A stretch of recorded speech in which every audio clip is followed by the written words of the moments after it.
क्या पढ़ रहे हैं आज?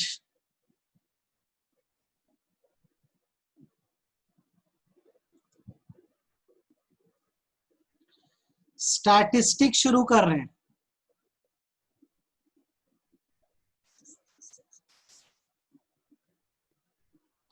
आज से स्टैटिस्टिक्स शुरू कर रहे हैं।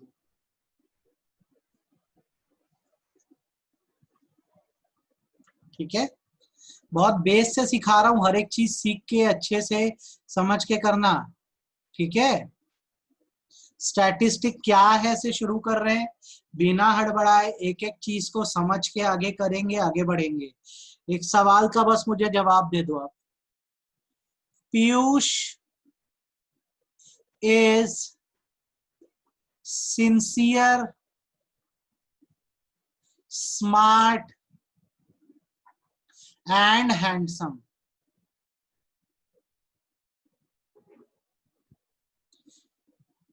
आप बताओ इस चीज को आप किस तरह से एक्सप्लेन करोगे? मैं बोलता हूं पीयूष सिंसियर है, स्मार्ट है, हैंडसम है।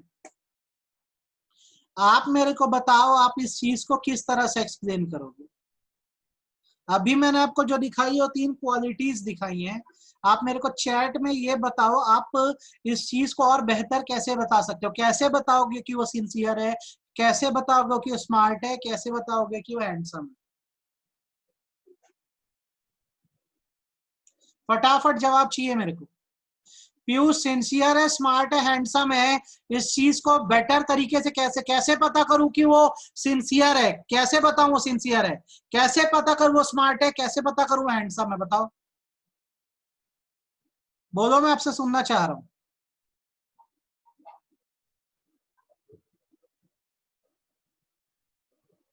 चलो दूसरा एग्जांपल भी दे दो।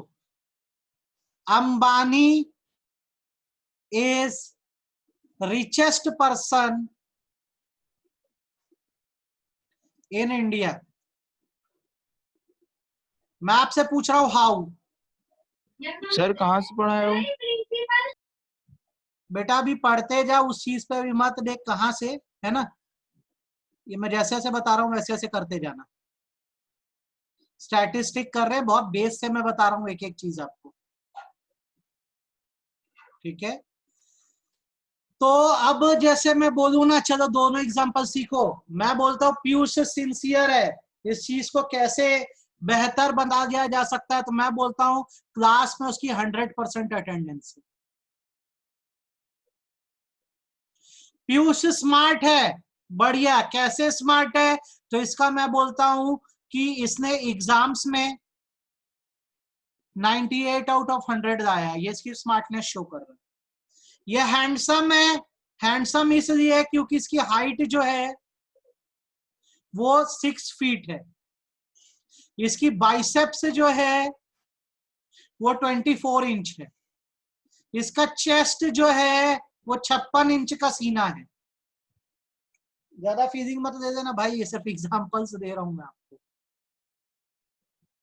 ठीक है, अब आप सीख लो, समझ लो क्या होता है दुनिया में। क्वालिटी का ना इल्ल है, कोई इंपॉर्टेंस नहीं है, इंपॉर्टेंस क्वांटिटी का होता है। मैं बोलूंगा ना Ambani richest person in the world है, ठीक है, कैसे पूछ लेंगे लोग कैसे पैसे वाला है, तो मेरे को बताना पड़ेगा इसके पास आज की डेट में 80 लाख करोड़ रुपए है। जब मैं ये बताऊंगा ना तो लोग लेंगे OMG इतना ज्यादा है, हाँ सच में ये पैसे वाला होगा। तो आपको एक बात पहले समझनी होगी स्टैटिस्टिक पढ़ने से, कि क्वालिटी का कोई खास इंपॉर्टेंस इस दुनिया में नहीं है। जो असली इंपॉर्टेंस है वो क्वांटिटी का है। क्वांटिटी मैटर करती है। आप भी जब कुछ खाने जाते हो तो क्वांटिटी तो देखते ही देखते हो ना, बिना क्वांटिटी के दुनिया की कोई भी चीज नहीं चल सकती। मैं बोलता हूं India is a populated country, Bharat की आबादी बहुत ज्यादा है, चलो ठीक है ये तो बात बोल दी गई, पर सवाल है हाउ, कैसे बताएं क्यों ज्यादा है? क्योंकि यहाँ की पॉपुलेशन 150 करोड़ है। ठीक है, तो पहले तो आप ये समझो कि हमें मतलब जो है वो नंबर्स से होना चाहिए, ठीक, कोई दिक्कत नहीं है। हम आज ये पढ़ रहे हैं कि जब हम स्टैटिस्टिक्स सब्जेक्ट पढ़ते हैं तो हमें चीजों की क्वालिटी से मतलब नहीं है, हमें चीजों की क्वांटिटी से मतलब है, नंबर्स से मतलब है, ठीक है। इसकी मैं रिकॉर्डिंग भी भेजूंगा, एक बार देख लेना। आप मेरी बातों को थोड़ा ध्यान से सुनो। मैं बोल रहा हूँ पीयूष सिंसियर है, स्मार्ट है, हैंडसम, इन वर्ड्स का कोई मतलब नहीं है, लेकिन जब मैं बोलता हूँ इसकी 100% अटेंडेंस है, इसका एग्जाम में 98 आउट ऑफ 100 आ रहा है, इसकी हाइट 6 फुट है, बाइसेप 24 इंच है, चेस्ट 56 इंच है, तो ये बताता है ये सिंसियर, स्मार्ट एंड हैंडसम है। अंबानी पैसे वाला है, क्यों? 80 लाख करोड़ रुपए बहुत बड़ा अमाउंट है। तो दुनिया में क्वालिटी की कोई इंपॉर्टेंस नहीं है, जो है क्वांटिटी है, ये याद रखो। आप कितने भी बोलो अच्छा पढ़ने वाले स्टूडेंट हो, अच्छा स्टडी करते हो, मैं कितना भी बोलूं, लेकिन अल्टीमेटली मैटर क्या करेगा, आपके मार्क्स क्या आ रहे हैं। आप क्लास में कितने भी अच्छे हो, लेकिन अगर आपका 50 में 5 आ रहा है तो यार रिपोर्ट कार्ड में तो आपकी परफॉर्मेंस पुअर ही दिख रही है ना। तो व्हाट मैटर्स इज क्वांटिटी, ठीक है, नंबर्स मैटर करते हैं, आप ये बात याद रखो। अब आप जो सब्जेक्ट पढ़ने वाले हो स्टैटिस्टिक्स, वो क्या है आपको मैं बताऊं, तो statistics is the branch of economics. Economics की वो ब्रांच है which deals with numerical data, which deals with numerical, numerical मतलब नंबर, इसको क्वांटिटेटिव भी बोलते हैं। क्वांटिटेटिव डाटा मतलब होता है इंफॉर्मेशन। स्टैटिस्टिक इकोनॉमिक्स की ब्रांच है जो नंबर्स में डील करती है, हर चीज को नंबर में डिफाइन करती है। जैसे इकोनॉमिक्स में बोला गया, जैसे ध्यान से देखो, इकोनॉमिक्स में बोला गया कि एक प्रॉब्लम है, प्रॉब्लम यह है कि पॉवर्टी ज्यादा है हमारे देश में, तो स्टैटिस्टिक क्या करेगा, तुरंत बता देगा कि पॉवर्टी लेवल क्या है, तो ये बता देगा 10% इंडिया में पॉवर्टी है। तो इससे क्या है, हमारी बात प्रूव हो जाएगी। तो स्टैटिस्टिक इकोनॉमिक्स की वो ब्रांच है जो इकोनॉमिक की प्रॉब्लम्स को प्रूव करती है। मैं बोलता हूं देश में अनएम्प्लॉयमेंट है, ठीक है, स्टैटिस्टिक तुरंत बता देगा यार 25% देश की आबादी अनएम्प्लॉयड है। 25% का मतलब देश की अगर पॉपुलेशन में बोलता हूँ 100 करोड़ है तो 25 करोड़ आबादी बेरोजगार, ठीक है। मैं बोलता हूँ देश की मैक्सिमम पॉपुलेशन एग्रीकल्चर में एंगेज है, तो बेसिकली स्टैटिस्टिक बता देगा कितना परसेंट पॉपुलेशन एंगेज में, एग्रीकल्चर में एंगेज है। तो मेरा कहने का मतलब आपको क्या है, हर वो क्वालिटी या हर वो प्रॉब्लम जिसको आप कहते हो, स्टैटिस्टिक उसको नंबर में कन्वर्ट कर देता है। जैसे जमशेद सर ओवरवेट हैं, मोटे हैं, तो इस पे स्टैटिस्टिक क्या बोलेगा, चलो बताओ तो मेरे को, स्टैटिस्टिक क्या बोलेगा इस पे? जमशेद सर ओवरवेट है, ये इकोनॉमिक्स बोलता है, तो स्टैटिस्टिक क्या बोलेगा इस पे? फटाफट बोलो,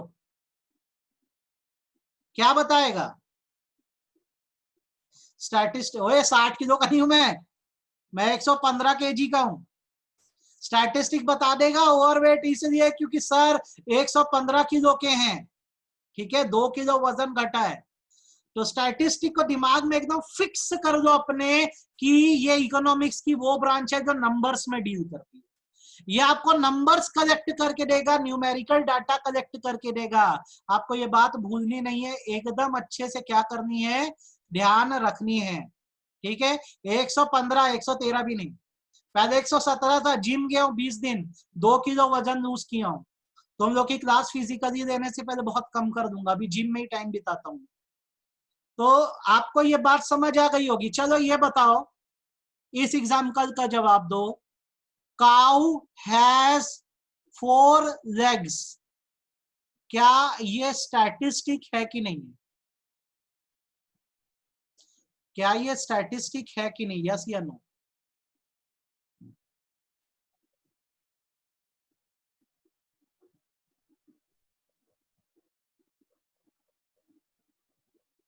जवाब सुनो, काउ हैज 4 लेग्स ये नंबर्स हैं, पर it is not a statistic because it is not useful.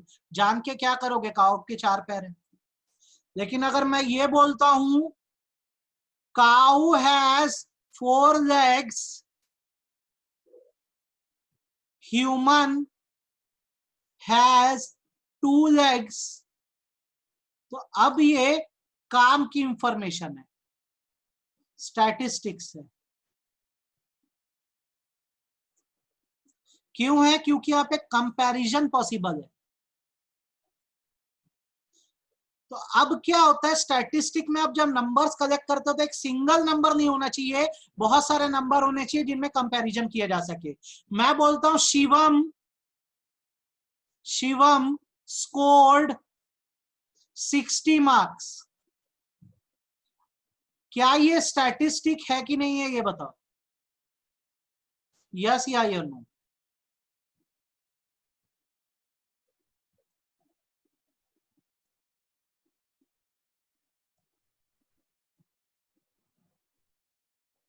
Shivam scored 60 marks सिर्फ एक नंबर है, आप इसे स्टैटिस्टिक नहीं बोल सकते क्योंकि ये सिंगल नंबर। अगर मैं ये बोलता हूं कि Shivam scored 60 marks in 2020, 80 marks in 2019, तो यहां पर अब आपको एक यूजफुल इंफॉर्मेशन मिल रही है कि एक साल में शिवम के मार्क्स कम हुए हैं, तो ये स्टैटिस्टिक है। तो अब जो मैं बोलूंगा मेरी बात को आप समझ लो, single number is not statistics. For statistics, there should be group of numbers या aggregate of numbers। बहुत धीरे धीरे आपको मैं सब बातें समझा रहा हूं, अब दिमाग में बिठाओ। एक अकेले नंबर को कभी स्टैटिस्टिक मत बोलना, ठीक है? जब तक बहुत सारे नंबर्स ना हो स्टैटिस्टिक नहीं बनता है, क्योंकि स्टैटिस्टिक में आपको रिजल्ट बताना होता है। मैं ये बोलता हूं, आप ये बताओ मेरे को, खुशी हैज 1000 रुपीज, क्या ये स्टैटिस्टिक है कि नहीं है?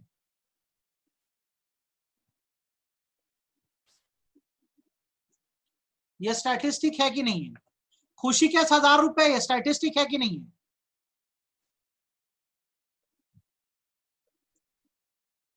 नहीं है। मैं बोलता हूं खुशी has 1000 rupees whereas Aman has 100 rupees, क्या ये स्टैटिस्टिक है कि नहीं है?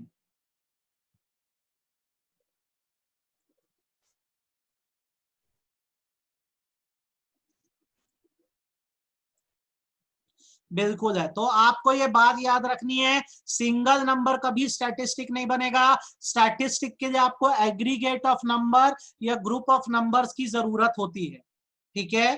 तो आपको यहाँ पर अब मैंने क्या क्या बता दिया। सबसे पहले नंबर्स होने चाहिए स्टैटिस्टिक के लिए, जरूरी बातें। स्टैटिस्टिक के लिए क्या जरूरी है? नंबर्स होने चाहिए। नंबर्स मतलब न्यूमेरिकल डाटा। दूसरी बात, एक नंबर नहीं होना चाहिए, एग्रीगेट में नंबर होना चाहिए। एग्रीगेट नंबर का मतलब बेसिकली होता है ग्रुप ऑफ नंबर्स होने चाहिए। तीसरी बात, कंपैरिजन किया जाता है कभी भी। आप जैसे देखोगे, अब तो आप लोग क्लास 11th में आ गए और अभी भी रिपोर्ट कार्ड ऐसी बनेगा। आपका जब रिपोर्ट कार्ड बनता है तो first unit, second unit, third unit, annual में क्या किया जाता है, सबका कंपैरिजन करके एक फाइनल रिजल्ट आपका बनाया जाता है, पास या फेल का। तो ये भी तो आपका रिपोर्ट कार्ड जो स्कूल का सिंगल नंबर थोड़ी ना दे रहा है, ग्रुप ऑफ नंबर्स दे रहा है ना, तो ये भी तो स्टैटिस्टिक हुआ। देन पर्पस डिफाइंड होता है। अब जब नंबर कलेक्ट करते हो तो आपको पता होता है क्यों कलेक्ट कर रहे हो। बिना पर्पस के कभी नंबर्स कलेक्ट नहीं किए जाते। आज जैसे मेरी जब मैरिज हो रही होगी, हो गई है यार शादी, में एग्जांपल दे रहा हूँ बस, मैरिज हो रही होगी, सबसे पहला क्वेश्चन क्या होता है पता है? लड़के की एज क्या है। तो यहाँ पर ये नहीं बोलते बहुत ज्यादा है बहुत कम, डेफिनेट एज बतानी होती है। कितनी एज है? 32 ईयर्स, ये बताना पड़ेगा। इनकम कितनी है, बताना पड़ेगा। तो कभी भी याद रखो, स्टैटिस्टिक में पर्पस डिफाइंड होता है, एक नंबर स्टैटिस्टिक नहीं है, बहुत सारे नंबर चाहिए, नंबर्स के बीच कंपैरिजन होता है और पर्पस पहले से पता होता है क्यों नंबर्स कलेक्ट कर रहे हैं। आपको मेरी बात कितनी समझ आ गई, हैंड रेस करके मेरे को बता दो फटाफट, आपको मेरी बात कितनी समझ आ गई? सबको आ गई कि किसी को डाउट है?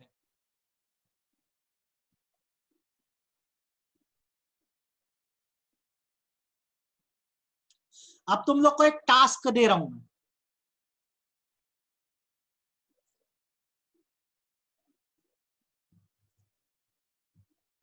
एक टास्क दे रहा हूं, ये टास्क मेरे को अभी करके दो। टास्क तुम्हारे लिए है सचदेवा इंटरनेशनल स्कूल में जाओ, पता करो कॉमर्स के कितने स्टूडेंट हैं। कैसे करोगे पूरे काम को बताओ। मैं बोल रहा हूं जाओ सचदेवा इंटरनेशनल स्कूल, कॉमर्स के स्टूडेंट का डिटेल लाके दो, तो कैसे दोगे? सोच लो, 2-3 मिनट आराम से, कोई हड़बड़ी नहीं है अपने को। आपको टास्क दिया हूं, स्टैटिस्टिक का टास्क है, सचदेवा इंटरनेशनल स्कूल जाना है, कॉमर्स के बच्चों का डिटेल जाना है, कैसे करोगे?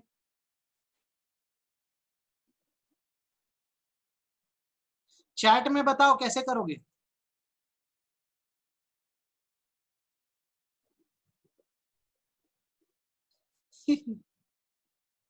ओके, और हेड से बात कर दोगे, वेरी गुड। हेड क्या करेगा? लिस्ट दे देगा। चलो, मतलब तुम लोग को बेसिक आइडिया, देखो मैं जो बोल रहा हूँ क्या करना, एक बेटर तरीके से करना है ना, तो इसको ऐसे करना, देखो सीखना।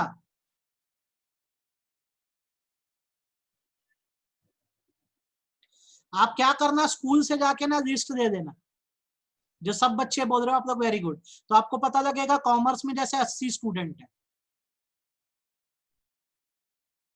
अब ये बात जो है ना, आप जमशेद सर को बताने वाले हो कितने स्टूडेंट है, मैंने क्योंकि आपको टास्क दिया है ना, टास्क दिया है तो देखो यार फीचर पूरा हो रहा है, पर्पस डिफाइन कर दिया हूँ। जाओ कॉमर्स स्टूडेंट का पता करो, तो आप लिस्ट से देख के मेरे को बता रहे हो 80 स्टूडेंट, तो मैं बोलता हूँ थोड़ा और अच्छे से बताओ ना।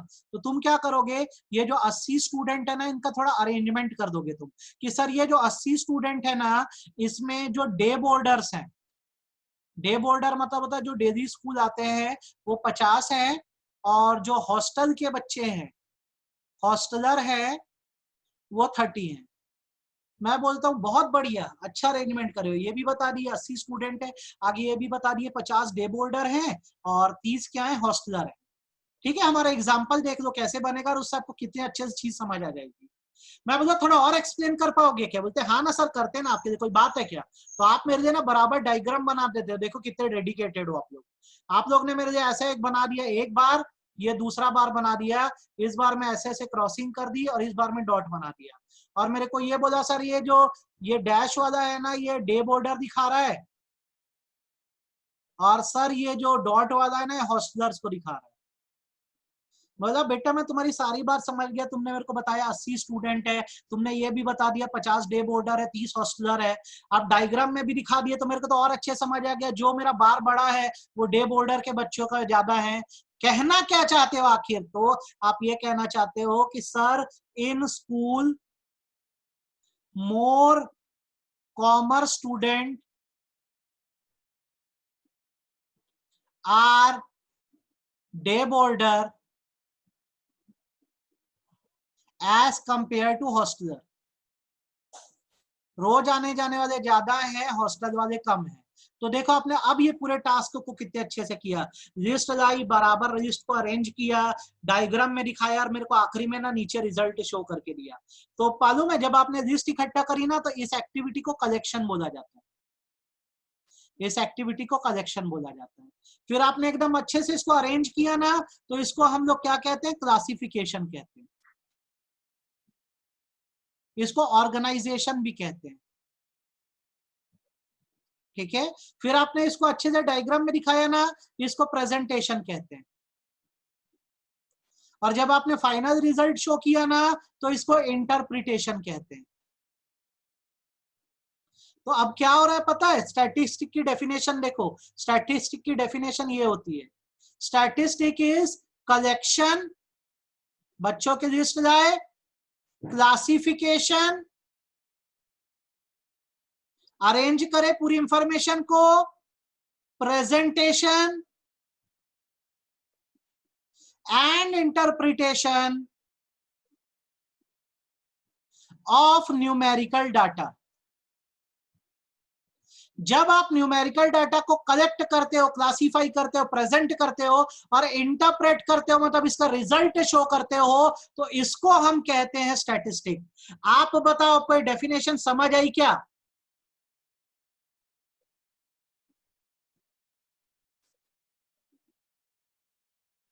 तो ये एकदम रट जानी चाहिए definition. Collection, classification, presentation and interpretation of numerical data. जब आप नंबर्स को कलेक्ट करते हो, आप नंबर्स को अरेंज करते हो, ससम्मान प्रेजेंट करते हो और फिर उसे एक रिजल्ट बताते हो, तो उसको हम स्टैटिस्टिक कहते हैं। एकदम परफेक्टली ये बात आपको क्लियर होनी चाहिए। This is the definition of statistic. अब इससे क्या क्या चीज कवर हो गई पता है आपसे? अगर क्वेश्चन पूछा जाता है, आपको मैं इसके नोट्स तुरंत भेजूंगा अभी। स्टैटिस्टिक के स्टेजेस क्या होते हैं, तो आपका यही आंसर होता है। देखो, पहला stage collection of data. Data माने न्यूमेरिकल इंफॉर्मेशन को बोलते हैं, न्यूमेरिकल इंफॉर्मेशन को। दूसरा क्लासिफिकेशन ऑफ डाटा। तीसरा प्रेजेंटेशन ऑफ डाटा। और चौथा इंटरप्रिटेशन ऑफ डाटा। तो डेफिनेशन देख लो, statistic is collection, classification, presentation and interpretation of numerical data. जब किसी भी जानकारी को आप कलेक्ट करते हो, उसके बाद उसको क्लासिफाई करते हो, फिर उसको बराबर डायग्राम में प्रेजेंट करते हो बार में, और उसके बाद उसका रिजल्ट शो करते हो, दैट्स स्टैटिस्टिक। तो 4 स्टेज में चलता है। पहले डाटा कलेक्ट करो, नंबर कलेक्ट करो, फिर उसको क्लासिफाई करो, फिर अच्छे से प्रेजेंट करो, फिर उसका एक रिजल्ट शो करो। ठीक है, आपको ये बहुत अच्छे से समझ आ गया होगा और इसमें आपको दिक्कत अभी तक नहीं गई होगी, ऐसा मैं उम्मीद करता हूं।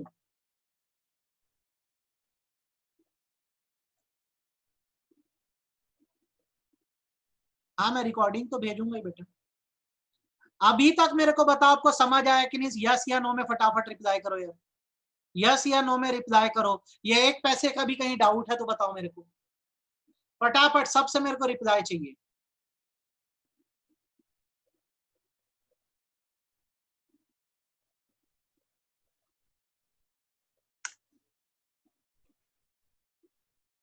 Now tell me, who is father of economics?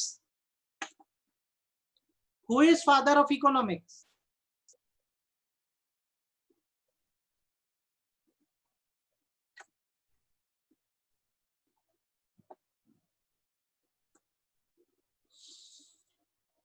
अब ध्यान दो, फादर ऑफ इकोनॉमिक्स है एडम स्मिथ, जैसा कि आप सबने बोला। अब आपसे कोई पूछे फादर ऑफ स्टैटिस्टिक कौन है, तो आपका आंसर होगा गॉटफ्रीड।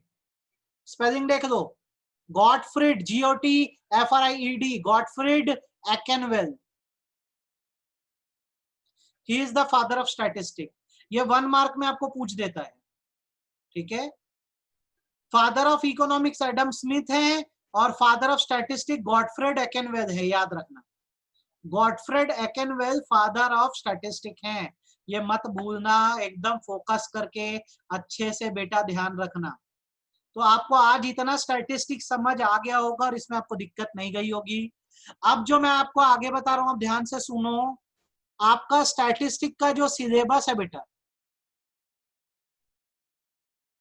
स्टैटिस्टिक का सिलेबस है, उसमें चैप्टर नंबर 1, 2, 3, 4 जो है वो आपका प्योर थ्योरी है, और चैप्टर नंबर 5, 6, 7, 8 जो है वो न्यूमेरिकल है। तो अभी हम पहले 4 चैप्टर पे ज्यादा फोकस करेंगे, थ्योरी करेंगे, फिर हम लोग न्यूमेरिकल्स पे आ जाएंगे। बहुत इंटरेस्टिंग सब्जेक्ट है, तो स्टैटिस्टिक को बहुत अच्छे से हमको करना है। वैसे तो इकोनॉमिक्स ही इंटरेस्टिंग है, ऐसा कोई दिक्कत नहीं है। ये नोट्स है जो मैं आपको अभी भेजूंगा, तो आज अभी जैसे मैं नोट्स भेज रहा हूँ, तो इससे क्या क्या पढ़ देना, ये ओरिजिन ऑफ स्टैटिस्टिक पढ़ देना, ये पढ़ते बनेगा आपसे। ओरिजिन ऑफ स्टैटिस्टिक पढ़ देना, ठीक है। अच्छा, उसके बाद क्या करना, ये मीनिंग ऑफ स्टैटिस्टिक पढ़ना जरूर। डेफिनेशन में ये वाली सिंगुलर सेंस की डेफिनेशन पढ़ना, प्लूरल की मत पढ़ना, प्लूरल की नेक्स्ट क्लास में सिखा दूंगा। स्टैटिस्टिक की डेफिनेशन जो है ये वाली पढ़ना है, एग्जाम में भी यही लिखना है, collection, classification, presentation and interpretation of data, ठीक है। ये हो गया। उसका स्टेजेस जैसे मैंने आपको बताया, क्या क्या, कलेक्शन, ये स्टेजेस पढ़ोगे आज। कलेक्शन, ऑर्गेनाइजेशन का मतलब क्लासिफिकेशन, क्लासिफिकेशन, प्रेजेंटेशन, एनालिसिस को मत पढ़ना, इंटरप्रिटेशन, 4 स्टेज पढ़ना। इतना आज मेरे को पढ़ाई करके दो, और ये हो जाएगा तो क्या करना, पढ़ पाओगे कि नहीं, कोशिश करना, यू विल ट्राई, आप ये ट्राई करना, स्टैटिस्टिक के कैरेक्टरिस्टिक पढ़ पा रहे हो क्या, इसको ट्राई करना, नहीं तो नेक्स्ट क्लास में तो मैं बताने ही वाला हूं। ये देख दो, ये नोट्स तुरंत अभी भेज रहा हूं, ये आप पढ़ देना एक बार, ठीक है। आपसे बन जाएगा, ये कर दोगे आज, हाँ या ना, फटाफट बोलो।